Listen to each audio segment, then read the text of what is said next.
Você está no canal Eu Estudo a Lição com o pastor Samuel Camilo Júnior. Muito obrigado por sua companhia durante toda essa semana, estudando conosco todos os dias os temas da nossa lição. Eu espero que você tenha sido abençoado durante essa semana. Você já se inscreveu no nosso canal? Se já, muito obrigado. Se não, por favor, se inscreva.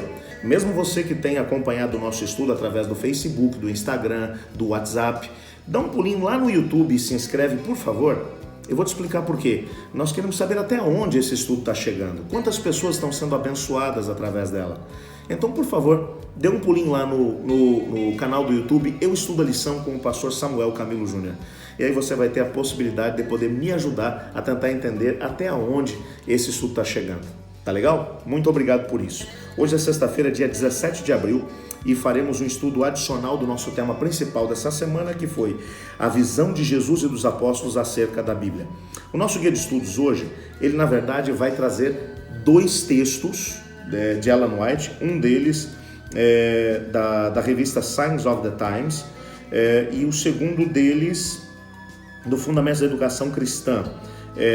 Cada um deles traz um princípio. Eu queria pedir a você que você tivesse paciência comigo. Eu vou ler os dois textos e vamos conversar um pouquinho sobre eles. O primeiro texto, que é da Signs of the Times, na página 1, de 27 de março de 1884, diz assim: os homens consideram mais sábios do que a palavra de Deus, mais sábios até mesmo que o próprio Deus. E em vez de firmar seus pés no fundamento inabalável e pôr tudo à prova a palavra do Senhor, eles provam essa palavra por suas próprias ideias de ciência e natureza.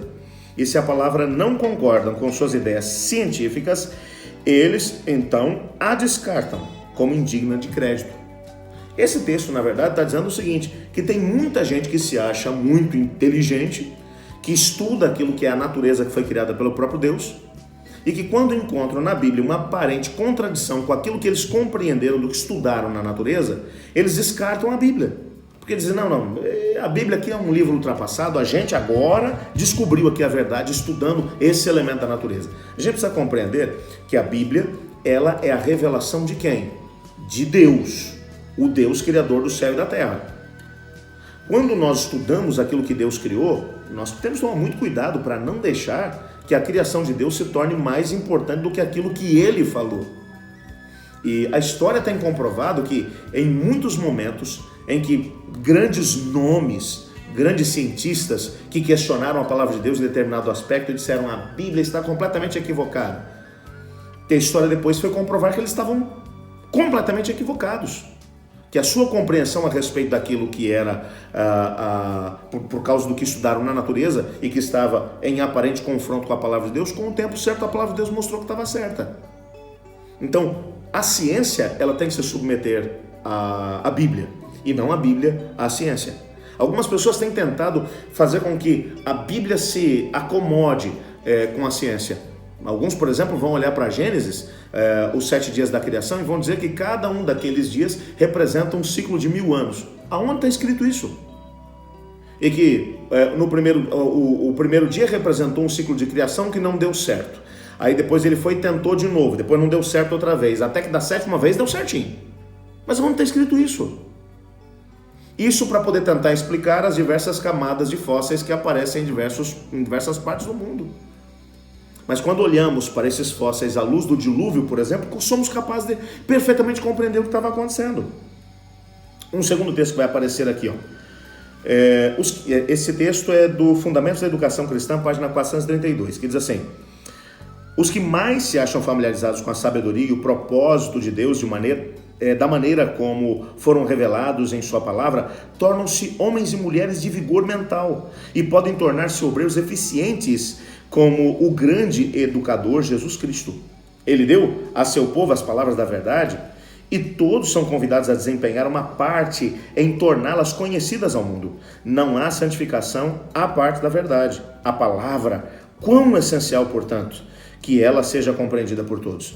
Esse texto aqui está dizendo que quando um indivíduo está se preparando para qualquer área do saber, aqui ela menciona especificamente aqueles que querem ser educadores, até porque é um livro que fala que foi escrito para aqueles que têm sob seu encargo a arte de educar crianças. Mas qualquer indivíduo que na sua área de saber resolve colocar a Bíblia como prioridade, como base da sua própria profissão e resolve seguir os seus princípios, eles têm a possibilidade de ser melhores do que aqueles que não seguem os princípios da palavra de Deus.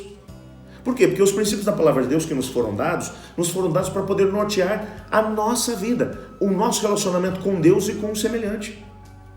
Quando esses princípios são colocados em marcha, você vai encontrar indivíduos que respeitam mais as pessoas, que são mais sensíveis às necessidades daqueles que estão à sua volta, que vão trabalhar de forma muito mais honesta e íntegra do que os outros. A palavra de Deus, portanto, vai fazer com que as pessoas tenham a possibilidade de alcançar um padrão muito mais elevado, padrão esse que a humanidade sem Deus e sem a palavra de Deus não conseguirão alcançar. Você quer que eu te prove que isso aqui é verdade? A humanidade sem Deus tem levado o mundo para onde?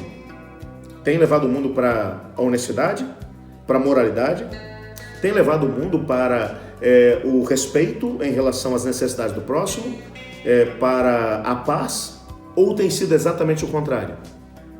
A humanidade, deixando Deus de lado e deixando de lado a palavra do Senhor e os princípios nela revelados, tem se tornado cada vez mais egoísta, egocêntrica, tem se tornado mais violenta, mais avarenta, tem se tornado mais voltada para dentro de si mesma, tem se tornado mais imoral e assim por diante. A lista seria longa.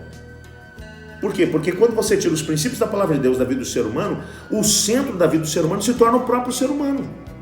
E o homem vivendo para si mesmo, ele não tem condição de poder abençoar aos outros e a coletividade.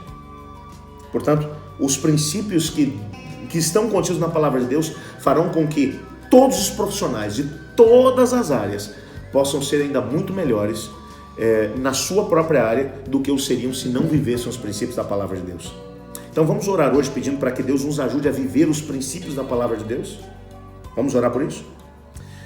Senhor Deus, amado Pai, muito obrigado por Tua palavra. Mas perdão, porque muitas vezes a gente acaba negligenciando a Tua palavra. Nos ajude a podermos viver os Seus princípios, para nos tornarmos pessoas ainda melhores na nossa geração e preparar um mundo para o retorno de Jesus Cristo. Nos colocamos em Tuas mãos no nome de Jesus. Amém. Se você foi abençoado por esse estudo, por favor, deixe o seu like e o seu comentário. Eu quero ter a possibilidade de ler todos eles e ao mesmo tempo eu vou deixar meu like para o teu comentário. Que Deus te abençoe, que Deus te guarde. Eu estudo a lição. E você?